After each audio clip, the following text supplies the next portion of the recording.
Apakah kursi presiden FIFA Gianni Infantino mulai goyah? Pertanyaan ini kini menjadi semakin serius. Pasalnya, tiga kekuatan besar sepak bola dunia, UEFA, AFC, dan CONCACAF, secara terbuka mempertanyakan rencana kontroversial FIFA terkait kepentingan komersial Piala Dunia. Rencana yang nilainya mencapai miliaran dolar ini bukan hanya memicu perdebatan soal bisnis, tetapi juga membuka pertanyaan besar tentang transparansi, kekuasaan, dan masa depan sepak bola dunia. Lalu, apakah ini menjadi ancaman terbesar bagi kepemimpinan Gianni Infantino?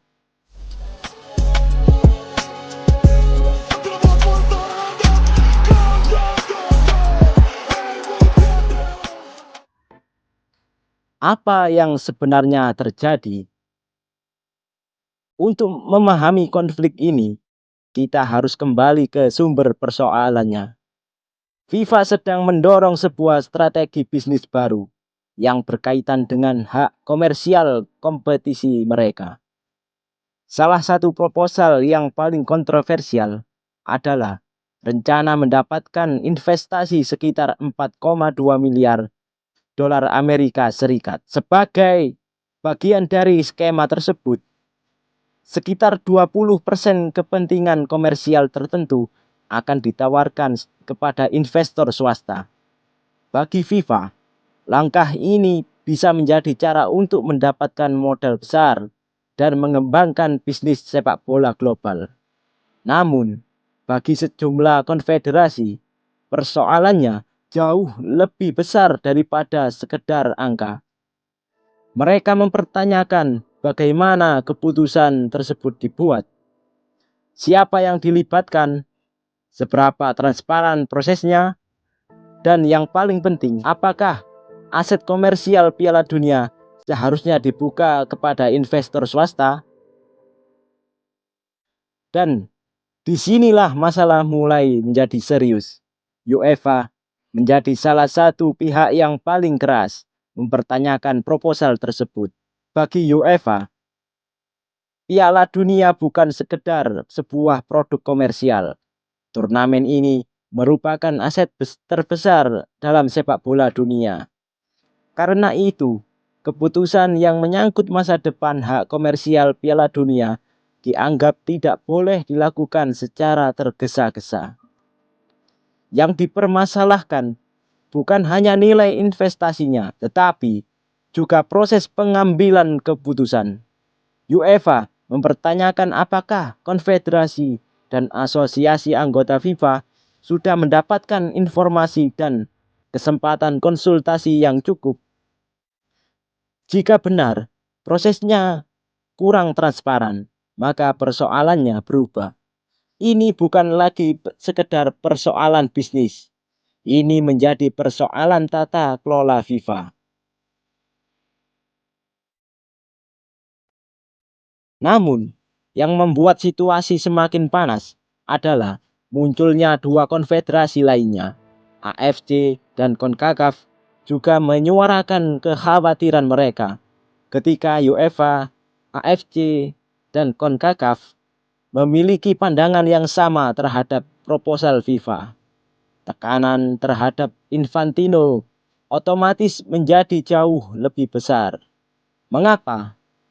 Karena ketiga konfederasi ini mewakili wilayah dengan jumlah anggota dan kekuatan sepak bola yang sangat besar. Artinya, kritik tersebut tidak bisa begitu saja dianggap sebagai perselisihan kecil. Ada persoalan kepercayaan yang mulai muncul. Dan ketika kepercayaan antara presiden FIFA dengan konfederasi mulai terganggu, maka setiap keputusan besar FIFA akan menjadi sorotan. Mengapa Infantino bisa tertekan? Setidaknya ada tiga alasan mengapa isu ini bisa menjadi masalah politik bagi Gianni Infantino. Pertama, transparansi.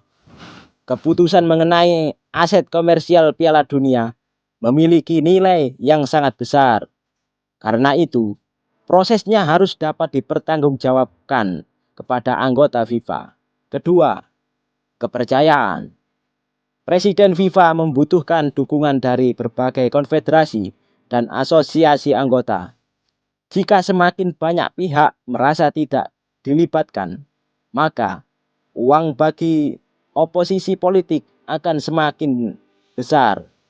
Jika semakin banyak pihak merasa tidak dilibatkan, maka ruang bagi oposisi politik akan semakin besar. Dan ketiga, pemilihan presiden FIFA berikutnya. Apakah Infantino akan jatuh? Tetapi tunggu dulu. Apakah semua ini berarti Gianni Infantino akan kehilangan kursinya? Belum tentu. Dan disinilah kita harus membedakan antara tekanan politik dan kehilangan kekuasaan. Kritik dari UEFA, AFC, dan CONCACAF memang serius. Tetapi Infantino masih memiliki dukungan dari sejumlah asosiasi anggota FIFA. Jadi, mengatakan bahwa Infantino sudah kalah adalah kesimpulan yang terlalu dini. Yang lebih tepat adalah Infantino sedang menghadapi tekanan politik yang serius, dan bagaimana dia merespon tekanan tersebut akan menjadi sangat penting. Pertarungan menuju 2027. Namun, ada satu faktor yang membuat isu ini semakin menarik.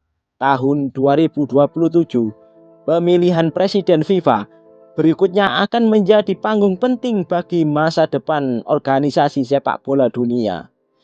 Jika konflik ini terus berkembang, isu hak komersial Piala Dunia bisa menjadi salah satu senjata politik terbesar bagi pihak-pihak yang menginginkan perubahan. Infantino tentu tidak ingin kehilangan dukungan. Karena itu, bagaimana FIFA menangani proposal ini akan menjadi sangat penting. Apakah mereka akan membuka prosesnya? Apakah akan dilakukan evaluasi independen? Atau justru FIFA akan tetap melanjutkan rencana tersebut? Dampak terhadap Piala Dunia. Yang sering terlupakan adalah dampaknya terhadap Piala Dunia itu sendiri. Jika konflik antara FIFA dan konfederasi semakin besar, bukan tidak mungkin agenda komersial FIFA akan menghadapi hambatan. Dan jika kepercayaan semakin menurun, hubungan antara FIFA dan konfederasi juga bisa semakin rumit. Karena pada akhirnya, Piala Dunia bukan hanya milik FIFA. Piala Dunia adalah panggung yang melibatkan seluruh dunia sepak bola. Negara, federasi, pemain, sponsor, dan tentu saja para supporter. Jadi, apakah posisi Gianni Infantino sedang goyah? Tekanannya jelas ada. UEFA, AFC, dan CONCACAF telah menunjukkan bahwa proposal komersial tersebut tidak bisa dianggap sebagai persoalan internal biasa. Tetapi, apakah Infantino akan kehilangan jabatan? Belum ada kepastian mengenai hal tersebut. Yang jelas, kontroversi ini telah membuka pertanyaan besar mengenai arah FIFA. Apakah sepak bola dunia akan semakin dikendalikan oleh logika bisnis?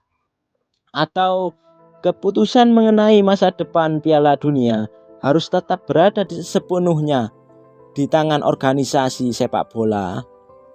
Sekarang giliran kalian. Menurut kalian, apakah Gianni Infantino masih layak memimpin FIFA?